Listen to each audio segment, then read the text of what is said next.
Happy Friday. I'm so excited it's Friday. It is beautiful here. It's sunny. It's going to be almost 50. So that just automatically puts you in a good mood. But today I wanted to do our final recap. So yesterday I did a recap of common mistakes that I see new coaches make, and I talked about the importance of no matter how much success you're having in your first month as a coach, that it's really, really important that you are adding to your network, starting new conversations, and building those relationships now, so that when all of that low-hanging fruit, which are the people who are going to be interested right off the bat, once they all order, you have people you've been talking to that you can invite to next month's challenge group and the next month's challenge group and so on and so on. And that is how you stay successful as a coach over 2.5 years. That's how you hit Success Club 5 or 10 for 31 consecutive months, which is what I've been doing. Is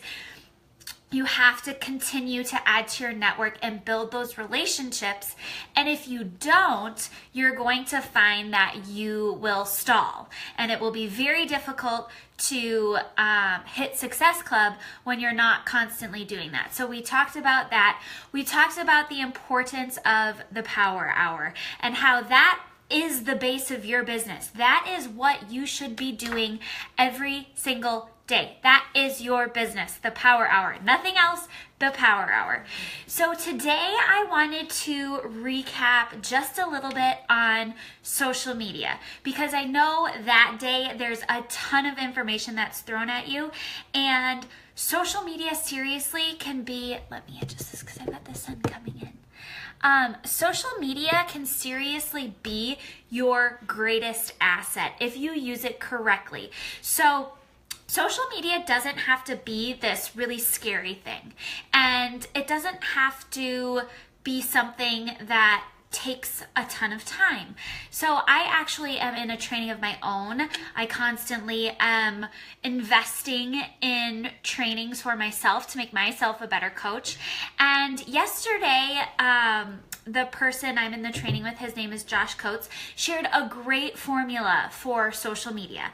And he said, he challenged us. He told us that he expected us, the people in the group, to post 4 times per day on social media. Now, I told you 3 to 5, so 4 is right in the middle.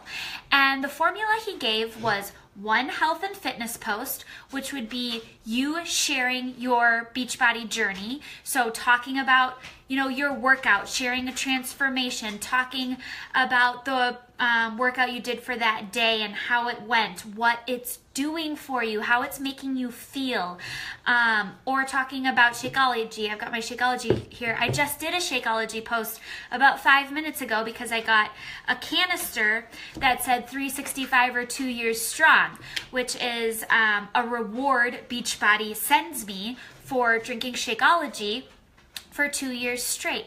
So talking about your Shakeology, what it's doing for you, how it's making you feel.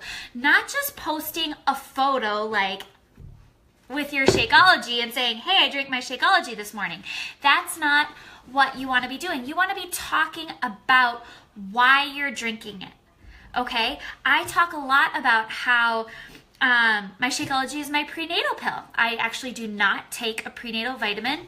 I took my Shakeology in when I got pregnant, and I showed it to my OB nurse, and she said, yes, it has everything in it that you need in a prenatal vitamin.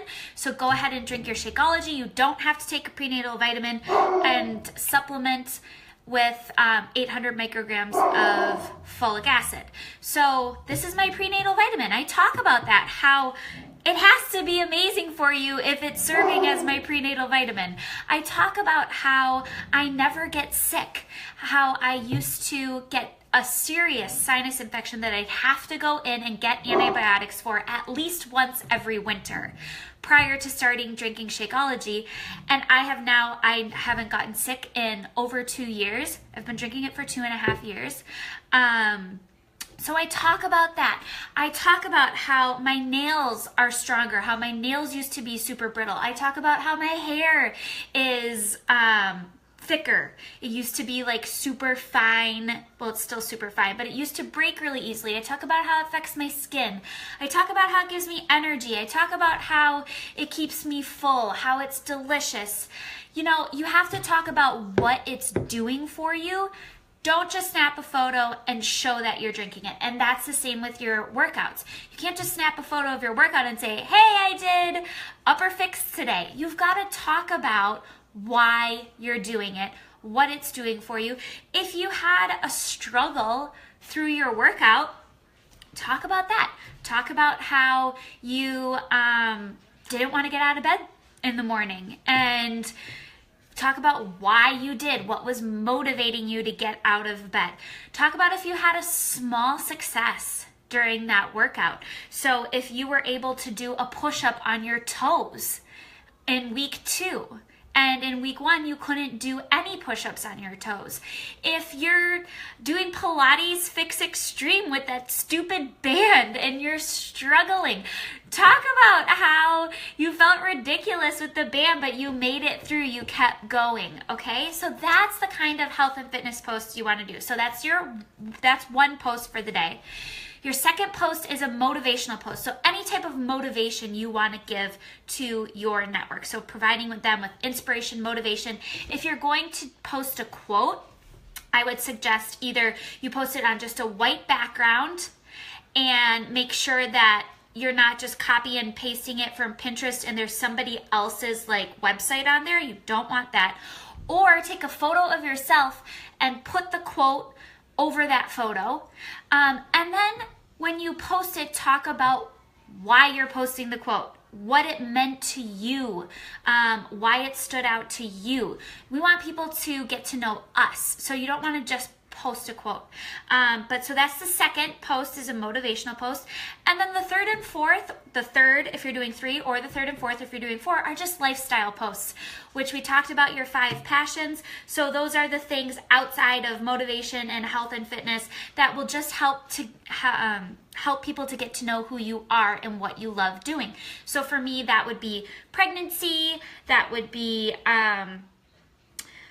fashion and beauty, that would be outdoors, that would be family, something like that. Just a lifestyle post, you know, something I'm doing that gets people to get to know who I am and they can connect with me on a deeper level.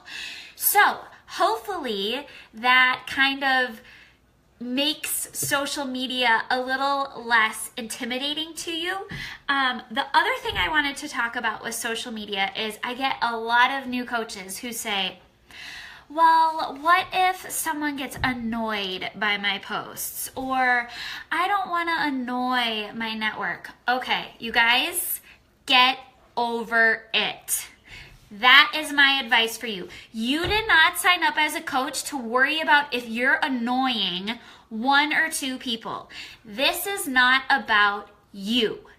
This is about the people out there who need your help. There are tons of people out there who need your help, who need you to make these posts, who need to see this stuff, who need your motivation and your inspiration, and they need to connect with you.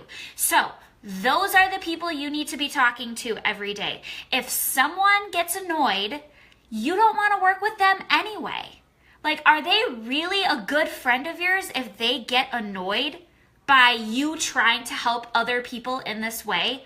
No, okay? So stop caring about a few people who might unfollow you or unfriend you because they don't want to see that you're working on your own health and fitness and you're trying to help other people. I mean, it's not like we're killing anybody here, okay?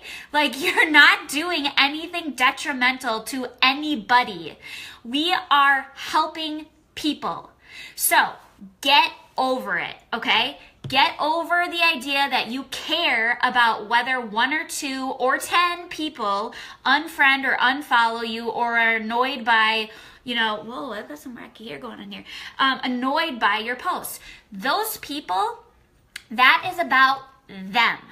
They are not in the position where they can understand what's going on with you. How do I put this? If someone writes you a mean message about your post, because this happens, you might get haters. That is about them. You are doing something that is making them uncomfortable with themselves or their lives. It's the same thing as if you're trying to change your health and fitness. So I see this a lot. You're trying to change your health and fitness. I have challengers who talk about this all the time. They are trying to eat healthy, and they're going to get a salad for lunch, and a coworker comments and is like, oh, well, I'm going to go get my burger. Really go enjoy your salad. It's like, really, is that necessary? Or if you make a post about, a transformation and someone's like, great, I'm going to go have a cookie. That's not about you. That's about them. They are not ready to accept that they need to change. So it's much easier for them to make you feel bad about what you're doing than to accept that they're feeling bad about what they're doing. Okay? So social media, you just got to get over that fear of caring about what other people think, because the people that really need you, they're going to support you. The people that really love you, they're going to support you. And there are too many people out there that need your help to worry about the few that are going to get annoyed. So that is my Friday morning rant and my tips on social media. I hope that really helped you guys. I will post that social media posting guide that I just walked through, like the super easy, 4 posts, in the comments. If you guys have any other questions about social media, please let me know and I will answer them for you. And maybe I can get these little wispies? Ooh, maybe I can get those to go down. Might need some hairspray. Okay.